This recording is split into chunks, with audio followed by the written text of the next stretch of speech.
السلام علیکم ورحمۃ اللہ وبرکاتہ۔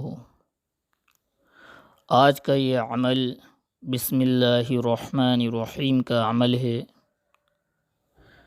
کیونکہ ہر عمل کے شروع میں بسم اللہ الرحمن الرحیم پڑھا جاتا ہے، اس لیے اس عمل کے لیے پہلے بسم اللہ الرحمن الرحیم کا عامل بننا پڑے گا۔ اس کے عامل بننے کے لیے بسم اللہ الرحمن الرحیم کو 19 دن تک 786 مرتبہ پڑھنا پڑے گا، ایک ہی وقت اور ایک ہی جگہ مقرر کر کے،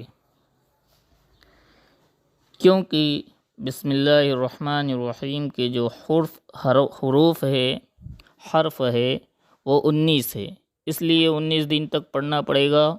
اور بسم اللہ الرحمن الرحیم کے جو عادات ہے 786 ہے، اس لیے روزانہ 19 روز تک 786 مرتبہ بسم اللہ الرحمن الرحیم پڑھنا پڑے گا، اول آخر 3 بار درود شریف۔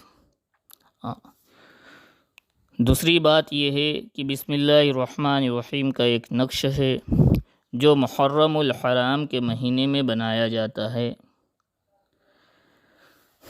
اس کی ترتیب یہ ہے کہ بسم اللہ الرحمن الرحیم کو 113 مرتبہ سفید کاغذ پر لکھے اور لکھ کر اپنے پاس رکھے۔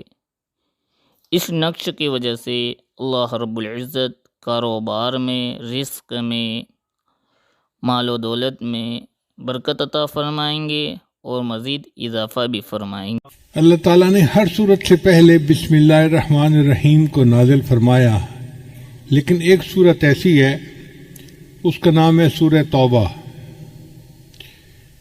اس سے پہلے اللہ نے سورہ یعنی بسم اللہ کو نازل نہیں کیا۔ آپ قرآن مجید پڑھیں تو دیکھیں گے کہ پچھلی صورت اور اس صورت کے درمیان بسم اللہ نہیں لکھی ہوتی۔ اس کی وجہ کیا ہے کہ سورہ توبہ میں مشرکین کے ساتھ قتال کا حکم ہے، کافرین کے ساتھ۔ اب اللہ کے قتال کا کوئی جوڑ نہیں بنتا اللہ کی رحمت کے ساتھ، اس لیے اللہ نے اس سے پہلے بسم اللہ نازل نہیں فرمائی، بسم اللہ الرحمن الرحیم۔ اس لیے جب جانور کو ذبح کرتے ہیں تو بسم اللہ پڑھنا ضروری ہے، مگر یہ نہیں پڑھتے بسم اللہ الرحمن الرحیم، بلکہ پڑھتے ہیں بسم اللہ اللہ اکبر۔ الرحمن الرحیم کا جوڑ ذبح کرنے کے ساتھ نہیں بنتا، اس لیے تکبیر کہہ دی گئی بسم اللہ اللہ اکبر، اتنا ہی ہے۔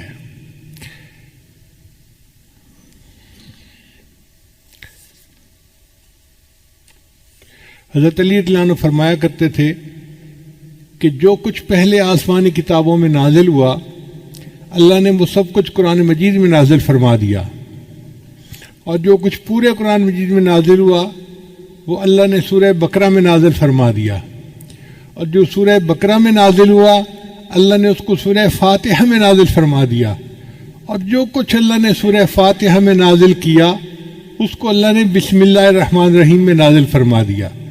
یہ بسم اللہ الرحمن الرحیم ایک آیت ہے، لیکن یہ تمام آسمانی کتابوں کا خلاصہ اور نچوڑ ہے۔ اور علماء نے ایک نقطہ اور لکھا ہے کہ جو کچھ بسم اللہ میں نازل ہوا وہ بسم اللہ کے پہلے حرف با کے اندر آ گیا۔ با کا حرف جو ہے نا وہ وصل کے لیے ہوتا ہے، جوڑنے کے لیے۔ تو اس کا مطلب یہ ہے کہ پوری آسمانی کتابوں کا نچوڑ یہ ہے کہ مخلوق کو اپنے رب کے ساتھ جوڑ دیا جائے۔ اس لیے بسم اللہ کے 2 معنی ہیں۔ عربی زبان میں اسم کے 2 معنی ہیں، ایک معنی ہے نام، تو بسم اللہ کا ترجمہ بنے گا اللہ کے نام کے ساتھ جو رحمان ہے اور رحیم ہے، بسم اللہ الرحمن الرحیم۔ اور ایک اسم کا مطلب عربی زبان میں برکت بھی ہے، تو بسم اللہ کا ترجمہ بنے گا اللہ کی برکت کے ساتھ۔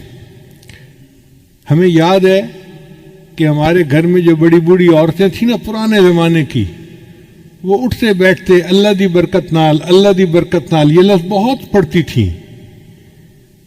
چھوٹے تھے ہمیں اس بات کی سمجھ نہیں تھی، اب سمجھ میں آتی ہے۔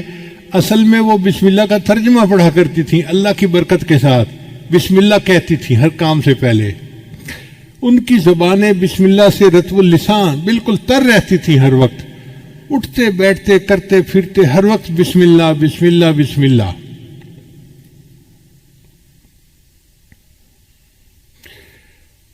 ایک نقطہ اور ذہن میں رکھیے کہ قرآن مجید تو پاک بندہ پڑھ سکتا ہے، اگر کسی پر غسل فرض ہو، جیسے جنبی بندہ ہوتا ہے تو وہ قرآن مجید کی تلاوت نہیں کر سکتا، یا عورت حیض کے ایام میں قرآن مجید کی تلاوت نہیں کر سکتی، لیکن فقہا نے لکھا ہے کہ بسم اللہ پڑھ سکتے ہیں۔ کتنی عجیب بات ہے کہ بسم اللہ الرحمن الرحیم گو قرآن کی آیت ہے مگر اس کو پڑھا جا سکتا ہے۔ تو ایک خاتون تھی امرا فرغانیہ، ایک وادی ہے اس کا نام ہے فرغانہ وادی، اس میں بڑے علماء ہوئے ہیں، اندجان مرغینان یہ وہاں کے شہر ہیں۔ ہدایہ جنہوں نے لکھی قاضی برہان الدین المرغنانی رحمۃ اللہ، یہ بھی وہیں سے تھے۔ تو امرا فرغانیہ سے کسی نے پوچھا کہ کیا وجہ ہے کہ عورت حیض کے دنوں میں قرآن مجید کی تلاوت تو نہیں کر سکتی، لیکن اگر وہ بسم اللہ پڑھنا چاہے تو بسم اللہ پڑھ سکتی ہے؟ انہوں نے جواب دیا کہ اصل میں بسم اللہ جو ہے یہ اللہ کا نام ہے، اور کوئی بھی محب کسی بھی حالت میں محبوب کا نام لینے سے روکا نہیں جا سکتا۔ یہ نہیں کہا سکتا کہ اب تم محبوب کا نام نہیں لے سکتے، جس حال میں بھی ہوگا وہ محبوب کا نام تو لے سکتا ہے، اس لیے بسم اللہ کی اللہ نے اجازت عطا فرما دی۔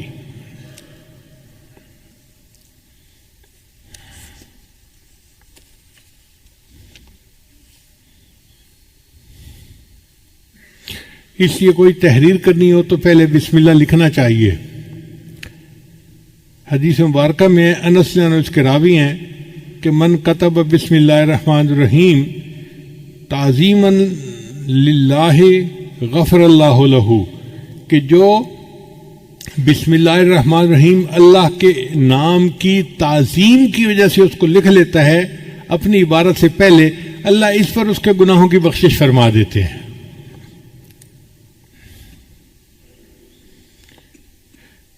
ابو ہریرہ روایت کرتے ہیں، یہ در منصور کی روایت ہے، قال رسول اللہ صلی اللہ علیہ وسلم کہ نبی علیہ السلام نے ارشاد فرمایا، کل امر ذی بال لا یبدأ فیہ بسم اللہ الرحمن الرحیم اقطع، کہ ہر اچھا کام جو بسم اللہ کے بغیر شروع کیا جائے تو وہ برکت سے خالی ہو جاتا ہے اچھا کام، لیکن بسم اللہ نہیں پڑھی اب اس میں برکت ختم ہو گئی۔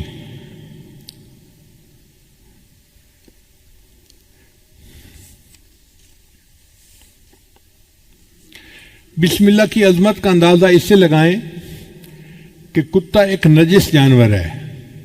حدیث پاک میں آتا ہے جس گھر میں کتا ہوتا ہے وہاں رحمت کا فرشتہ داخل نہیں ہوتا، اس لیے شکار کی نیت سے کتے کو پالنے کی اجازت ہے، یہ حفاظت کی نیت سے، مگر اس کو گھر کے باہر رکھا جائے، گھر کے اندر نہ داخل کیا جائے۔ اگر گھر کے اندر کتا آ گیا تو گھر میں سے برکت ختم ہو جائے گی، فرشتے اس گھر میں نہیں آئیں گے۔ تو کتا اتنا نجس جانور ہے۔ نبی علیہ السلام نے ارشاد فرمایا، اگر کسی برتن کو کتا سونگھ لے تو اس برتن کو 7 مرتبہ پانی سے دھوئیں اور 8ویں مرتبہ اس کو مٹی اور ریت کے ساتھ دھوئیں تاکہ اس کی نحوست برکت ختم ہو جائے۔ اب جس کتے کے سونگھنے سے برتن کو 8 مرتبہ دھونا پڑتا ہے وہ کتنا نجس ہوگا۔ لیکن حدیث پاک میں آتا ہے کہ اگر شکار کے لیے کتا پالا ہوا ہے، پہلے زمانے میں خرگوش کا شکار کرتے تھے کتوں کے ذریعے سے، تو نبی علیہ السلام نے فرمایا کہ اگر کوئی بندہ شکاری کتے کو چھوڑنا چاہتا ہے شکار کے لیے اور بسم اللہ پڑھ کے اس کو روانہ کرتا ہے اور وہ کتا مرا ہوا شکار لے کے آتا ہے، یعنی پکڑنے میں وہ مر گیا، شکار وہ خرگوش مر گیا، اب وہ مرا ہوا جانور بھی ہے، وہ بندے کے لیے حلال ہوتا ہے چونکہ اس کے اوپر اس نے بسم اللہ پڑھ لی تھی۔ عدی بن حاتم تائی کے بیٹے تھے، صحابی بن گئے۔ انہوں نے نبی علیہ السلام سے پوچھا، اے اللہ کے حبیب صاحب، میں کبھی کبھی شکار کرتا ہوں لیکن میں جب اپنا کتا چھوڑتا ہوں نا شکار کے اوپر تو میں تو بسم اللہ پڑھ لیتا ہوں، مگر اس کے ساتھ جنگلی کتے بھی شامل ہو جاتے ہیں شکار کو پکڑنے میں تو شکار مر جاتا ہے۔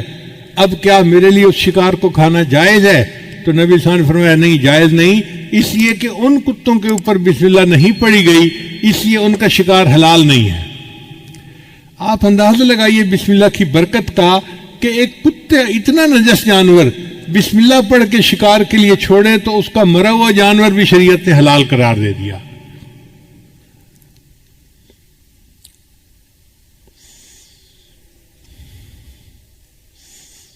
چنانچہ بسم اللہ کی وجہ سے اللہ تعالیٰ بندے کی مشکلات کو ختم کر دیتے ہیں۔ حضور صلی اللہ علیہ وسلم نے حضرت علی عنہ کو فرمایا الا اعلمک بکلمات اذا وقت فی ورطۃ قلتہا، اے علی میں آپ کو کچھ کلمات نہ سکھاؤں کہ جب تم مشکل میں پڑ جاؤ تو ان کلمات کو پڑھ لیا کرو؟ قال بلا، عرض کیا یس اللہ کے حبیب صلی اللہ علیہ وسلم آپ مجھے ضرور سکھائیے۔ تو نبی علیہ السلام نے فرمایا کہ جب تو کسی مشکل میں پڑ جائے فقال بسم اللہ الرحمن الرحیم ولا حول ولا قوت الا باللہ العلی العظیم، جب بھی تو کسی مشکل میں پڑ جائے تو بسم اللہ الرحمن الرحیم پڑھا کر اور لا حول ولا قوت الا باللہ العلی العظیم، ان کلمات کے پڑھنے سے اللہ تیری مشکلات کو دور فرمائیں گے۔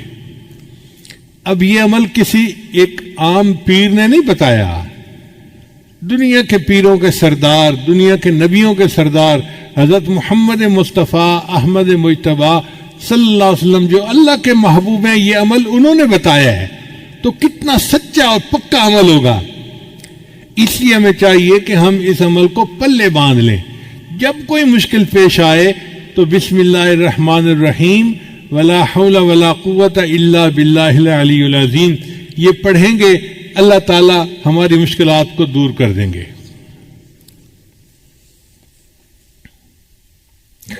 پھر بسم اللہ الرحمن الرحیم کی وجہ سے صرف دنیا کی مشکلات دور نہیں ہوتی، آخرت کی مشکلات بھی دور ہوتی ہیں۔ چنانچہ حضرت عیسیٰ علیہ السلام جب کسی قبر کے پاس سے گزرتے تھے تو ان کو کشفاً پتہ چل جاتا تھا کہ قبر میں کیا ہو رہا ہے۔ وہ ایک مرتبہ ایک قبر کے قریب سے گزرے تو انہوں نے دیکھا کہ قبر میں بندے کو عذاب ہو رہا ہے۔ جب واپس ہوئے تو انہوں نے دیکھا کہ قبر تو جنت کا باغ بنی ہوئی ہے، تو بڑے حیران ہوئے۔ انہوں نے دعا مانگی، یا اللہ پہلے میں نے دیکھا تھا تو یہ جہنم کا گڑھا تھا، اب میں دیکھ رہا ہوں تو یہ جنت کا باغ ہے، یہ معاملہ کیا ہے میرے اوپر کھول دیجئے۔ تو اللہ تعالیٰ نے فرمایا میرے پیارے عیسیٰ علیہ السلام ایک بندے کی قبر ہے جو بڑا گناہ گار تھا، جب وہ فوت ہوا اس کی بیوی حاملہ تھی اس وقت، تو چونکہ وہ گناہ گار تھا اس کو ہم نے قبر کا عذاب دے دیا۔ اب اس کی بیوی کے ہاں بیٹا پیدا ہوا، بیٹا تھوڑا بڑا ہوا تو ماں اس کو پڑھانے کے لیے مدرسے لے گئی اور قاری صاحب کو کہا کہ میرے بچے کو قرآن پڑھاؤ۔ آج اس بچے نے بسم اللہ الرحمن الرحیم پڑھا، اس کے معصوم منہ سے جو بسم اللہ نکلی تو میری رحمت نے گوارا نہ کیا کہ معصوم بچہ تو بسم اللہ پڑھے اور میں اس کے باپ کو قبر میں عذاب دوں، میں نے اس کی باپ کو جنت کا باغ بنا دیا۔ چنانچہ حدیث پاک میں آتا ہے کہ جب کوئی بچہ بسم اللہ پڑھنا سیکھتا ہے اللہ 4 بندوں کی مغفرت فرماتے ہیں بسم اللہ سیکھنے پر۔ ایک بچے کی مغفرت ہو جاتی ہے، ایک پڑھانے والے کی مغفرت ہو جاتی ہے، اور ایک بچے کے ماں باپ ان دونوں کی مغفرت ہو جاتی ہے۔ بسم اللہ کے سیکھنے پر اللہ 4 بندوں کے گناہوں کی مغفرت فرما دیتے ہیں۔ تو اس لیے یہ بسم اللہ ہمیں صرف دنیا کی مشکلات سے ہی نہیں بلکہ قبر کے عذاب سے اور جہنم کی آگ سے بھی بچانے کا ذریعہ ہے۔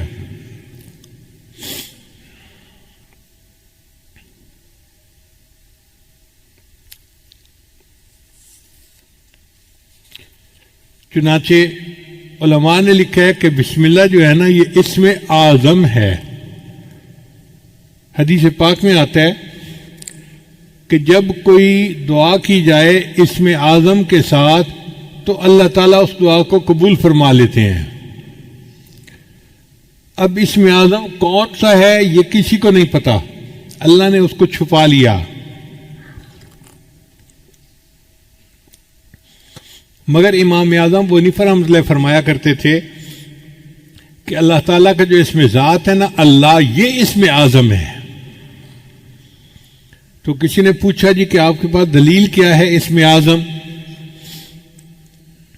تو انہوں نے فرمایا اس لیے کہ اللہ تعالیٰ نے اپنی کتاب میں سب سے پہلے جو نام نازل کیا وہ اللہ کا نام تھا. آپ دیکھیں اعوذ باللہ پڑھیں تو پہلا نام کون سا آتا ہے؟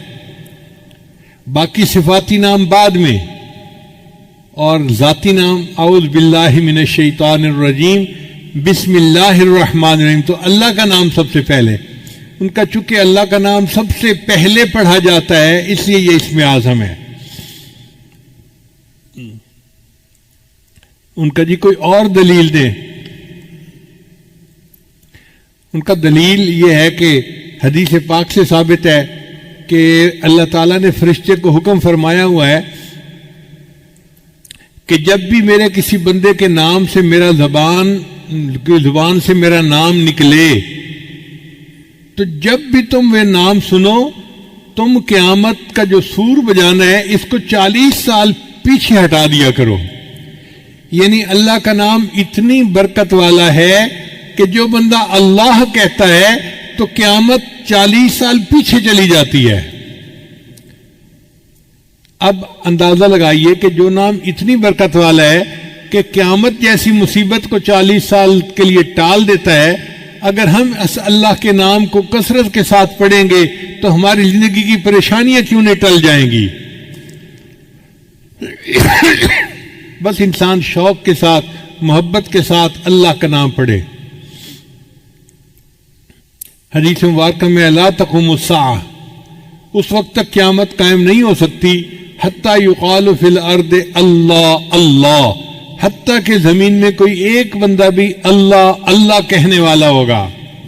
جب تک اللہ کا نام دنیا میں رہے گا قیامت نہیں آ سکتی. قیامت کا آئے گی جب اللہ کا نام لینے والا ہی کوئی نہیں رہے گا، تب قیامت آئے گی. تو اللہ کا نام اتنی برکت والا ہے. تو امام صاحب نے فرمایا کہ حدیث پاک سے بھی ثابت ہوتا ہے کہ یہ اسم اعظم ہے. آگے سوال پوچھنے والے بھی فقہا تھے، عالم تھے. ان کا نہیں جی کوئی سکہ بند دلیل دیں کہ بندہ کا دل مطمئن ہو جائے.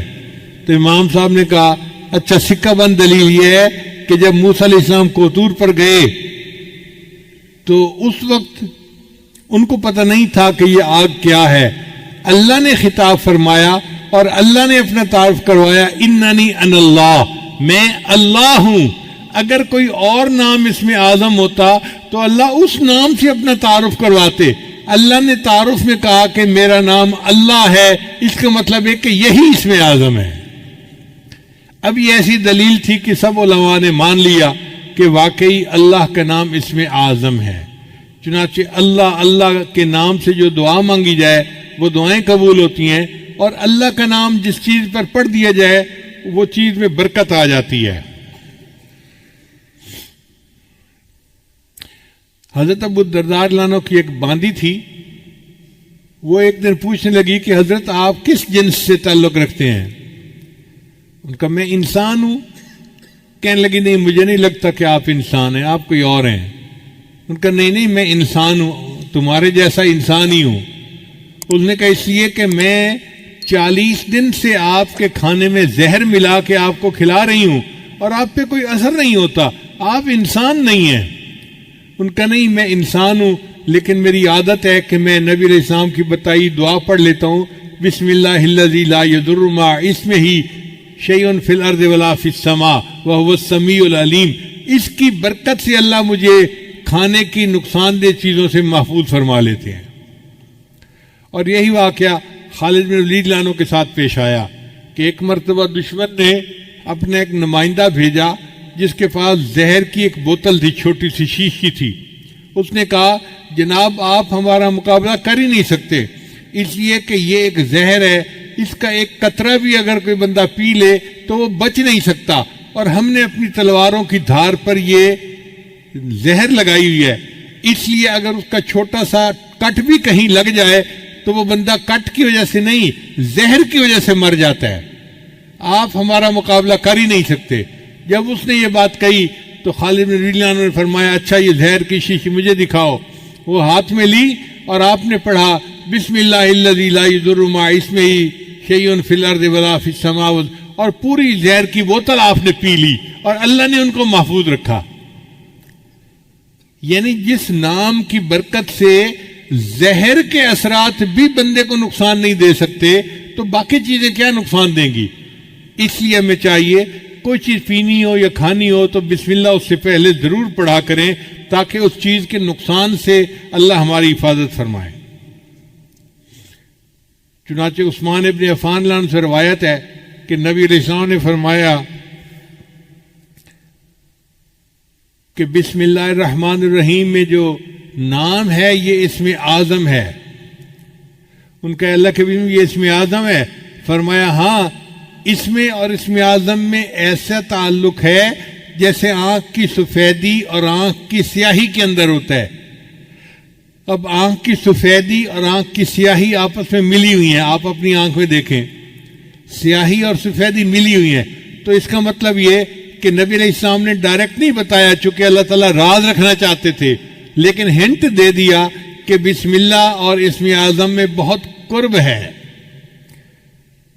تو بہرحال اللہ کا نام اسم اعظم ہے۔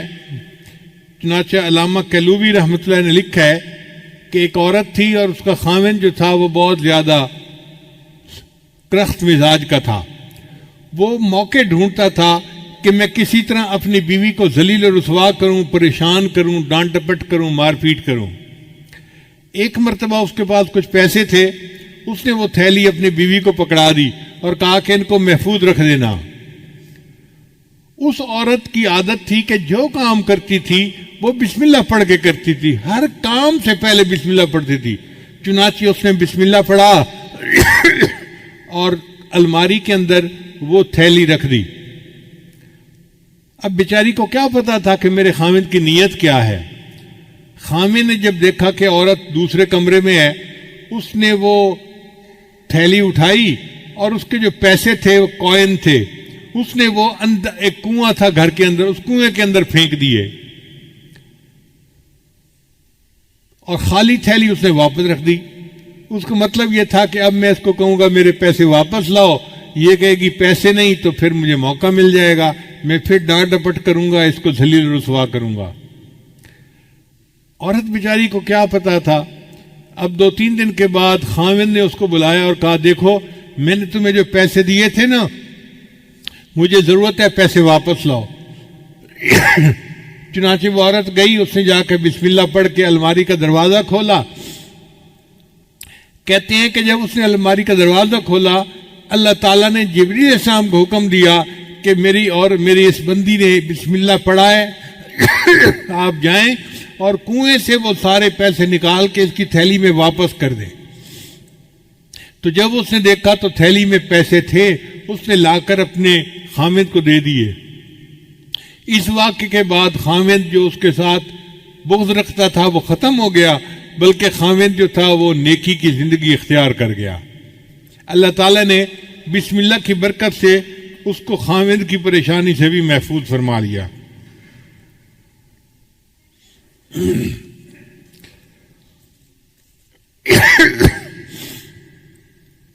بسم اللہ میں ہر درد کے لیے شفا موجود ہے۔ چنانچہ قیصر روم نے حضرت عمر رضی اللہ عنہ کو خط لکھا۔ اس وقت تو مسلمان بہت زیادہ سویلائزڈ اور بڑی پاور سمجھے جاتے تھے، تو قیصر روم نے خط لکھا عمر رضی اللہ عنہ کو کہ مجھے سر میں ہر وقت درد رہتا ہے، جیسے شیٹی کا پین ہوتا ہے نا، آدھے سر میں درد ہوتی ہے، اس کے سر میں ہر وقت درد رہتا تھا۔ اس نے کہا کہ اگر آپ کے پاس کوئی اس کا علاج ہو تو مجھے بھیج دیجیے۔ حضرت عمر رضی اللہ عنہ نے ایک ٹوپی بھجوائی اور فرمایا کہ اس ٹوپی کو سر پہ کر لیا کریں، آپ کے سر کی درد دور ہو جائے گی۔ چنانچہ وہ ٹوپی جب سر پہ کرتا، جتنی دیر کرتا درد ختم ہو جاتی، جب ٹوپی اتارتا درد پھر شروع ہو جاتی۔ اب ایک دن اس نے سوچا کہ اس ٹوپی میں کیا مقناطیسیت ہے، چنانچہ اس نے ٹوپی کو اتار کے دیکھا تو اس کے اندر کی طرف حضرت عمر رضی اللہ عنہ نے بسم اللہ الرحمن الرحیم لکھا ہوا تھا۔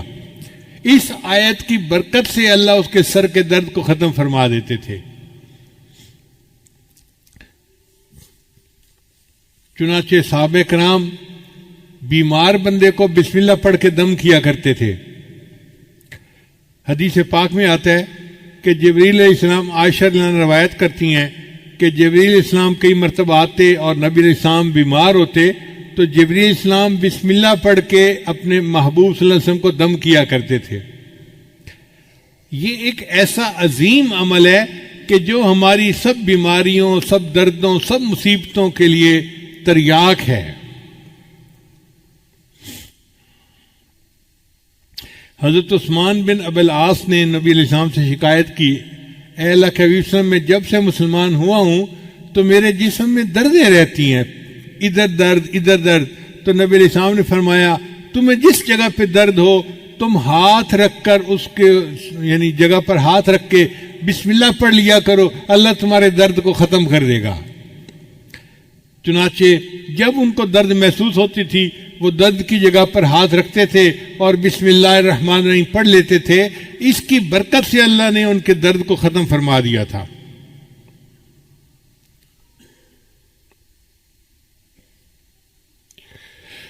عبداللہ بن عباس انہوں نے نبی علیہ السلام سے پوچھا، اے اللہ کے حبیب صلی اللہ علیہ وسلم، ہمیں بخار کا دم اور بیماری کا دم بتا دیا کریں،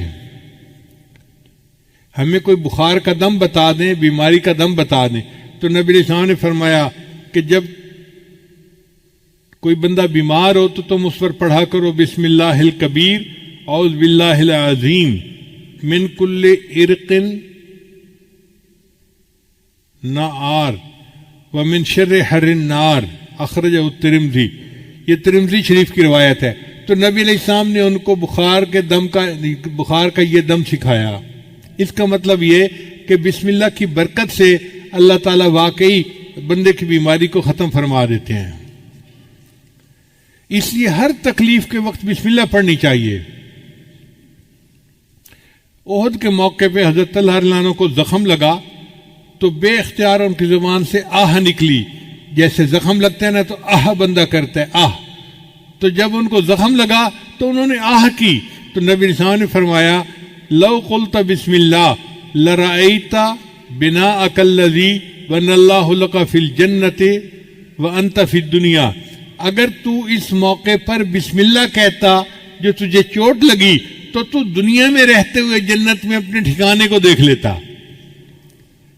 اگر تو بسم اللہ پڑھتا تو آپ دنیا میں رہتے ہوئے اپنے جنت کے ٹھکانے کو آنکھوں سے دیکھ لیتے۔ تو یہ بسم اللہ ایسا عمل ہے۔ چنانچہ ایک صحابی نبی علیہ السلام کے ساتھ سواری پر سوار تھے تو سواری کو ٹھوکر لگی تو صحابی نے کہا، تا سے شیطان برباد ہو جائے۔ تو نبی علیہ السلام نے فرمایا کہ ایسے نہ کہا کرو کہ شیطان برباد ہو جائے، وہ موٹا ہو جاتا ہے سن کے کہ دیکھو میں نے شرارت کی اور ان کو تکلیف پہنچی، وہ موٹا ہو جاتا ہے۔ تم پڑھا کرو بسم اللہ۔ جب تم بسم اللہ کرو گے تو شیطان یعنی کمزور ہو کے چونٹی جیسا بن جائے گا بسم اللہ کی برکت کی وجہ سے۔ تو اس کا مطلب ہے کہ ٹھوکر لگنے پر، تکلیف پہنچنے پر ہم اگر بسم اللہ پڑھیں گے تو اللہ تعالیٰ شیطان کو چھوٹا کر دیں گے اور ہماری تکلیف کو دور فرما دیں گے۔ نبی علیہ السلام نے ایک عمل بتایا کہ جو شخص صبح کے وقت 3 مرتبہ بسم اللہ پڑھ لے، بسم اللہ الرحمن الرحیم، بسم اللہ الرحمن الرحیم۔ اب یہ کتنا چھوٹا سا عمل ہے۔ جو شخص صبح کے وقت پڑھ لے شام تک کوئی حادثہ یا کوئی اس کو مصیبت نہیں پہنچ سکتی، اور اگر شام کے وقت پڑھ لے گا تو صبح تک اس کو کوئی مصیبت نہیں پہنچے گی۔ یہ کتنا چھوٹا عمل ہے۔ اپنے گھر میں اپنی بیویوں کو بھی بتائیں، اپنے بچوں کو بھی، اور ان کی عادت بنائیں کہ وہ ہر وقت یہ بسم اللہ کا عمل کرنا شروع کر دیں۔ عبداللہ بن عباس عنہ کی روایت ہے کہ ایک شخص نبی علیہ السلام کی خدمت میں حاضر ہوا اور اس نے کہا، اے اللہ کے نبی، میرے حادثے بہت ہوتے ہیں، ایکسیڈنٹ ہر وقت، کبھی کوئی اور میں بڑا پریشان ہوں.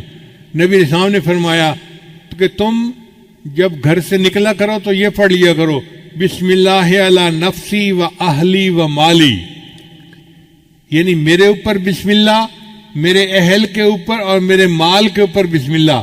تم یہ دعا پڑھ لیا کرو. اس صحابی نے جب سے یہ دعا پڑھنی شروع کر دی اس کے بعد زندگی بھر ان کا کوئی حادثہ نہیں ہوا. اللہ نے حادثے سے ان کی حفاظت فرما لی. اس لیے بسم اللہ جب انسان پڑھتا ہے تو حدیث پاک میں آتا ہے کہ اگر کوئی بندہ کپڑے اتارنا چاہے، جیسے کپڑے بدلنے ہوتے ہیں، نہانا ہوتا ہے تو کپڑے اتارنے کی ضرورت پیش آ جاتی ہے، اگر وہ اس سے پہلے بسم اللہ پڑھ لے تو اللہ اس کے گرد ایک دیوار بنا دیتے ہیں. جیسے قناعت آ جاتی ہے نا تو بندہ دوسروں سے اوجھل ہو جاتا ہے، تو بسم اللہ پڑھنے سے ایک قناعت سی بن جاتی ہے اور اس کو جن شیاطین نہیں دیکھ سکتے، کوئی نہیں دیکھ سکتا، تو وہ ان کے ڈر یعنی شر سے محفوظ رہتے ہیں. اب لوگ کہتے ہیں جی جن کا اثر ہو گیا. بھئی ہونا تو تھا ہی صحیح، آپ نے کپڑے بدلے بسم اللہ پڑھی نہیں. اگر قریب کوئی جن ہوگا تو اس کو غصہ آیا ہوگا کہ میرے سامنے کیوں یہ کپڑے ننگا ہو رہا ہے، تو اس نے تمہیں نقصان پہنچا دیا. تو نبی علیہ السلام نے ہمیں ہر دکھ درد سے بچنے کا عمل بتا دیا. وہ ہمارے محسن حقیقی ہیں. باتیں نظر آتی ہیں سادہ سی اور چھوٹی سی، لیکن اگر ہم ان کو اپنا لیں تو بڑی بڑی مصیبتوں سے ہم بچ سکتے ہیں.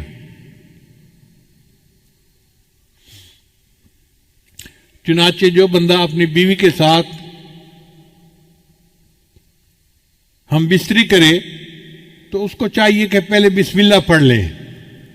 دعا ہے بسم اللہ جنبنا الشیطان و جنب الشیطان ما رزقتنا.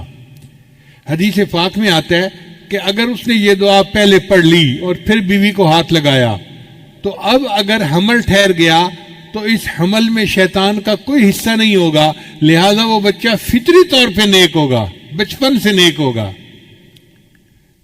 اب کتنے شادی شدہ لوگ ہیں جن کو اس دعا کا پتہ ہی نہیں ہے، کبھی پڑھی نہیں ہے. جب دعا ہی نہیں پڑھی تو پھر اس عمل میں شیطان بھی ساتھ شریک ہو جاتا ہے، اور جس کی گھٹی میں شیطان شامل ہو گیا پھر وہ بچہ تو پیدائشی طور پہ شیطان ہوگا. پھر آپ کیوں کہتے ہیں جی کہ بچے نافرمان ہیں، بچے بات نہیں سنتے، بچے بات نہیں مانتے؟ ہم نے بھی تو اپنے رب کی بات نہیں مانی جس کے نتیجے میں آج بچے ہماری بات نہیں مانتے.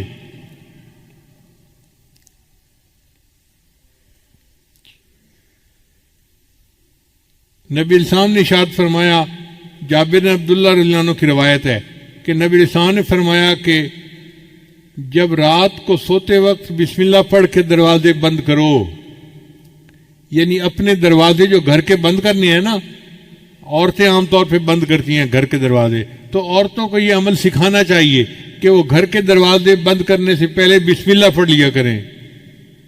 کیونکہ جو دروازہ بسم اللہ پڑھ کے بند کیا جاتا ہے شیطان وہ دروازہ نہیں کھول سکتا، شیطان گھر میں داخل نہیں ہو سکتا پھر. اور بسم اللہ پڑھ کے اپنے پانی کے مشکیزے کا منہ باندھ لیا کرو، اور بسم اللہ پڑھ کے اپنے برتن ڈھانپ لیا کرو، اور اگر ڈھانپنے کے لیے کوئی چیز نہ ملے تو برتن کے اوپر لکڑی رکھ دیا کرو اور بسم اللہ پڑھ لیا کرو، اور بسم اللہ پڑھ کے اپنی لائٹوں کو چراغوں کو بند کر دیا کرو. اگر تم بسم اللہ پڑھ کے یہ سارے کام کرو گے تو رات کو کوئی شیطان گھر میں داخل نہیں ہوگا، اس گھر میں کوئی گناہ نہیں ہوگا اور اس گھر میں کوئی پریشانی نہیں آئے گی. آج دیکھیے بسم اللہ نہیں پڑھتے تو ہمارے گھروں میں دن رات گناہ ہو رہے ہوتے ہیں.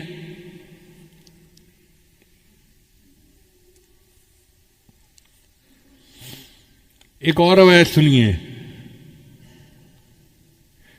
حضرت انس رضی اللہ عنہ اس کے راوی ہیں، وہ فرماتے ہیں کہ جب کوئی آدمی گھر سے نکلتے وقت بسم اللہ توکلت علی اللہ لا حول ولا قوت الا باللہ، چھوٹی سی دعا ہے، بسم اللہ توکلت علی اللہ لا حول ولا قوت الا باللہ پڑھ لیتا ہے، اس کو کہا جاتا ہے کہ تمہیں ہدایت دی گئی اور تمہاری طرف سے شر کی کفایت کی گئی اور تمہیں مصائب سے بچا لیا گیا. یعنی اللہ اس کے بارے میں فرماتے ہیں کہ اس بندے کو ہدایت دی گئی، اس کو شر سے بچا لیا گیا، تو شیطان اس سے دور ہٹ جاتا ہے.